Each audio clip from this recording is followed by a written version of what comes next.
जो सलूक अयोध्या में पहले किया गया वही सलूक मिल्कीपुर में दोबारा किया जाएगा। प्रभु में आस्था है और धर्म से बेइंतहा प्रेम, मगर धर्म के ठेकेदारों से किनारा किया जाएगा। कि जुल्म की साख पर बैठे हो तो सुन लो योगी मोदी, सूखे पत्तों की तरह झड़ना होगा, पी लो इन गरीबों का लहू चाहे जितना, एक दिन तुमको भी खाली हाथ पीना होगा। देखिए मिल्कीपुर चुनाव तो होगा, वो चाहे अभी डर के मारे कर रहे होंगे।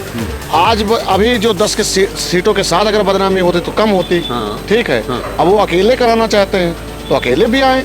लाल टोपी वाले डरते थोड़े किसी काली टोपी वालों से। रामायण में कहीं पर ये जिक्र नहीं है कि भगवान राम अयोध्या में जन्म लेंगे इसलिए कि आने वाले समय में भारतीय जनता पार्टी उनको आधार बना के अपना चुनाव जीते। अपनी कमियों को छिपाने के लिए वो भगवान को आगे कर रहे हैं। आरएसएस ने इंटरनेट सर्वे करवाया, उससे पता चल गया कि मिल्कीपुर हारने का काम करे। इसलिए योगी आदित्यनाथ जी वहाँ के प्रभारी होते हुए भी डर चुके हैं, वहाँ पर चुनाव नहीं करा रहे हैं। 9 सीटों पर तो चुनाव हो रहा है। और साथ में हो चाहे अकेले हो, मगर मिल्कीपुर ये नहीं जीत पाएंगे, कभी नहीं जीत पाएंगे। स्टाम्प लिख के दे दूंगा। मिल्कीपुर को जो लगता है कि वो तराइन का युद्ध, पानीपत का युद्ध था, महाभारत का कुरुक्षेत्र का युद्ध था, उस तरह का युद्ध का क्षेत्र वहाँ बना दिए थे। और एक हफ्ता में 3 दिन का प्रवास उनका अयोध्या का हुआ।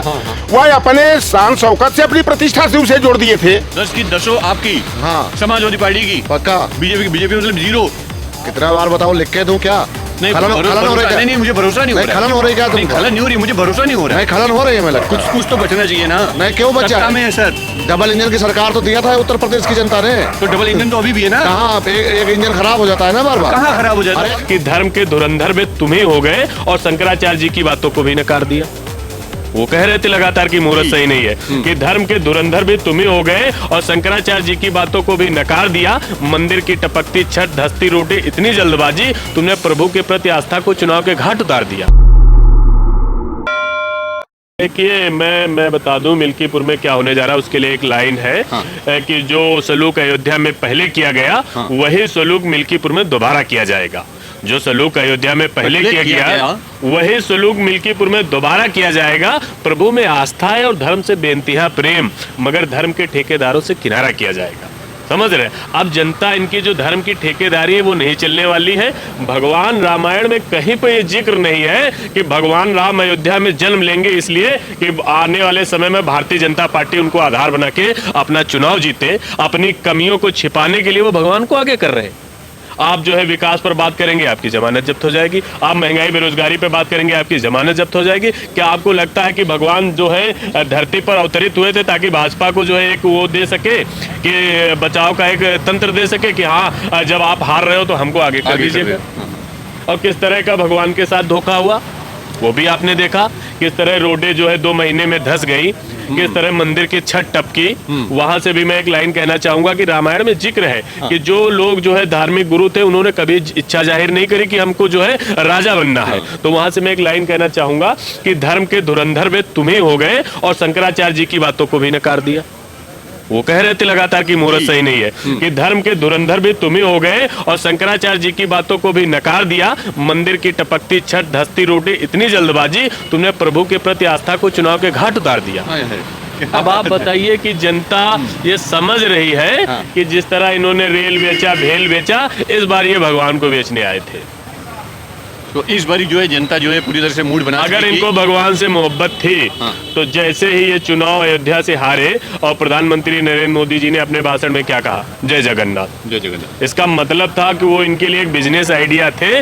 चल जाते तो फिर वही जय श्री राम, जय श्री राम, नहीं चले तो इन्होंने तुरंत ऑप्शन अपना निकाल लिया। और जिस तरह से भारतीय जनता पार्टी ने, आरएसएस ने इंटरनेट सर्वे करवाया, उससे पता चल गया कि मिल्कीपुर हारने का काम करे। इसलिए योगी आदित्यनाथ जी वहाँ के प्रभारी होते हुए भी डर चुके हैं, वहाँ पर चुनाव नहीं करा रहे हैं। 9 सीटों पर तो चुनाव हो रहा है, लेकिन एक सीटों इससे भारतीय जनता पार्टी को समझ में आ गया है कि जो उत्तर प्रदेश की जनता है आज नौकरी मांग रही, रोजगार मांग रही है। ये सेमीफाइनल है, जहां हम जीतेंगे उपचुनाव, वो आने वाले 2027 में हमारे नेता माननीय अखिलेश यादव जी के नेतृत्व में पिछड़ा, दलित, शोषित, वंचित हर वर्ग के लोग समाजवादी पार्टी को वोट देने का काम करे, सरकार बनाने का काम। मुंह की खानी पड़ेगी भारतीय जनता पार्टी को। ऐतिहासिक मतों से अजीत प्रसाद हमारे प्रत्याशी जीतेंगे और उपचुनाव में समाजवादी पार्टी लगभग सभी सीटें जीतने जा रही है। मैं विश्वास और भरोसे के साथ कहना चाहता हूँ, इन आताताई जुल्मियों के लिए एक लाइन में मैं कहना चाहता हूँ कि जुल्म की साख पर बैठे हो तो सुन लो योगी मोदी, सूखे पत्तों की तरह झड़ना होगा, पी लो इन गरीबों का लहू चाहे जितना, एक दिन तुमको भी खाली हाथ पीना होगा। आज इंकलाबी तेवर के साथ नौजवान छात्र कमर कस चुका है। आज न्याय करने का काम है। योगी आदित्यनाथ जी पूरी तरह डर चुके हैं, भारतीय जनता पार्टी डरी हुई है, ये पूरी तरह से माहौल समाजवादी पार्टी के पक्ष में आ गया। आदरणीय अखिलेश यादव जी जिस प्रकार से आम जनता की लड़ाई लड़ने का काम करें, विपक्ष की लड़ाई लड़ने का काम करें, भारतीय जनता पार्टी बैकवर्ड पे आ चुकी है। निश्चित तौर पर आने वाले समय जहाँ चुनाव जीतेंगे, आने वाले समय 27 में जीत करके सरकार बनाने का काम करेंगे। इसलिए हम कहना चाहते हैं कि सर पड़ोसी की तमन्ना अब हमारे दिल में है, देखना है जोर कितना बाजुए कातिल में है। इंकलाब जिंदाबाद, अखिलेश यादव जिंदाबाद। देखिए मिल्कीपुर चुनाव तो होगा, वो चाहे अभी डर के मारे कर रहे होंगे। अभी जो 10 के सीटों के साथ अगर बदनामी होती तो कम होती, ठीक है। अब वो अकेले कराना चाहते हैं तो अकेले भी आए। लाल टोपी वाले डरते थोड़े किसी काली टोपी वालों से। 9 सीटों पर करना चाहते हो तो करो, और अगर जो मिल्कीपुर अकेले लेकर के करना चाहते हो तब भी करो। हाँ करो, तैयार है, तैयार है। हम नहीं, वहाँ की जनता तैयार है। मिल्कीपुर की मिल्कीपुर की अच्छा, मिल्कीपुर की जनता समाजवादी पार्टी को वोट क्यों करे? अरे भाई क्यों करे, आप बता दीजिए। इन्होंने क्या किया? अच्छे दिन लाए, राम मंदिर बनवाया भाई, वहाँ पे राम मंदिर जो सबसे बड़ा पुराना विवाद था उसको खत्म किया बीजेपी ने। राम मंदिर जो है भाजपा ने नहीं बनवाया है, याददाश्त मजबूत कर लिया करो। चंदा मांग के किए हैं और उसमें से आधा चंदा अपने घर के रोजी रोटी चलाते थे, उसी से धंधा बना लिया था, बिजनेस बना लिया उसको। लेकिन फिर भी क्रेडिट तो बीजेपी को जाएगा ना। अरे क्रेडिट कैसे जाएगा? इसीलिए तो हर वादी अयोध्या वाले जानते थे ना कि ये लोग हमारे नाम का जो चंदा, अयोध्या के नाम पे चंदा आता था, आधा चंदा यहाँ दिए आधा खा गए।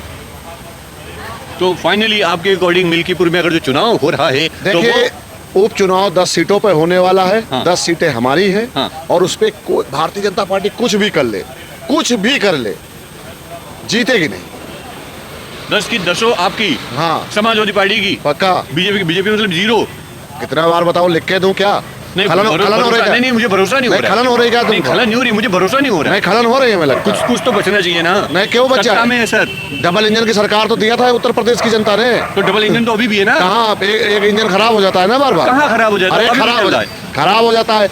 वो बंधुआ मंत्री जो हैं वो अलग भाग रहे हैं और उत्तर प्रदेश के नौकर जो हैं वो अलग भाग रहे हैं। मिल्कीपुर मोदी जी ने और अमित शाह ने, हाँ। अगर मिल्कीपुर कटेरी नहीं जीते तो आपको मुख्यमंत्री पद से हटा दिया जाएगा। योगी जी की साख लगी हुई है हाँ। मिल्कीपुर सीट पर। हाँ, इसलिए ये चुनाव नहीं करना चाह रहे हैं, अकेले चुनाव करना चाह रहे हैं एक सीट पे।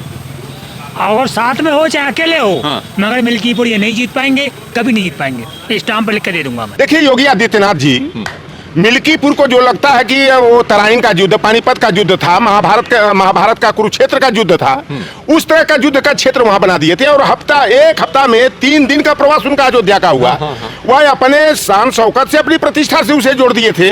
लेकिन इससे कि कल घोषणा नहीं हुई, पता लगा कि गोरखनाथ बाबा जो पूर्व विधायक रहे हैं, गोरख पासवान, उन्होंने एक याचिका आयोजित किया था। तो याचिका आयोजित किया था लेकिन चुनाव की घोषणा नहीं हुई। इसमें भारतीय जनता पार्टी की साजिश है और दिल्ली और उत्तर प्रदेश के तार डिस्कनेक्ट हो गया है। ये तार का जो डिस्कनेक्शन हो गया है, उसी का परिणाम है। अब गोरखनाथ शाम को कल कर रहे हैं चुनाव, निर्वाचन आयोग ने जब घोषणा कर दिया कि 10 क्षेत्र का जो उपचुनाव होना था, 9 का किए, मिल्कीपुर छोड़ दिए, तो कहते हैं कि अब याचिका को वापस लेंगे और निर्वाचन आयोग के यहाँ जाकर के अर्जी देंगे। यह काम तो पहले भी किया। जब अवधेश पासी वहां से विधायक हुए थे तो 2022 में जी, और जब वो सांसद हो गए 24 में, तो ऑटोमेटिक जो है कि निर्वाचन आयोग के यहाँ शून्यता की स्थिति आ गई।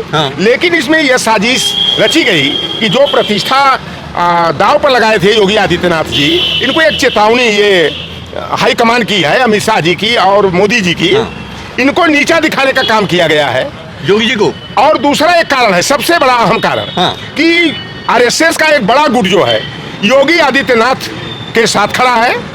इंटरनल सर्वे कराया गया सारे क्षेत्रों का, लेकिन योगी जी वहां के प्रभारी थे, कटेहरी के प्रभारी थे, और वहां पर भारतीय जनता पार्टी बुरी तरह से हारती हुई दिखाई दी। और समाजवादी पार्टी का अखिलेश यादव का जो पीडीए फार्मूला है, उसके सामने भारतीय जनता पार्टी टिकती हुई नहीं दिख रही थी।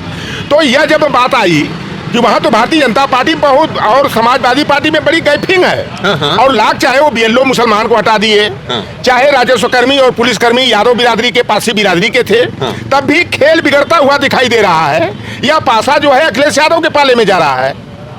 और जो छीछा लेदर हुई थी लोकसभा चुनाव में अयोध्या की जो हार्ड सीट थी, हाँ। अवधेश पासी वहां से लोकसभा का सांसद हुए अंतर्राष्ट्रीय पटल पर। बिल्कुल बिल्कुल। जिस तरह से भारतीय जनता पार्टी की छीछा लेदर हुई, जिस राम की दुहाई दे करके, राम के नाम का राजनीतिकरण करके जनता को बेवकूफ बना रहे थे, राजनीतिक रोटी सेकने का काम कर रहे थे, तो सोचे थे कि किसी तरह मिल्कीपुर जीत करके जो उसका घाव हुआ है लोकसभा चुनाव में हार का, उस पर मरहम कुछ लग जाएगा।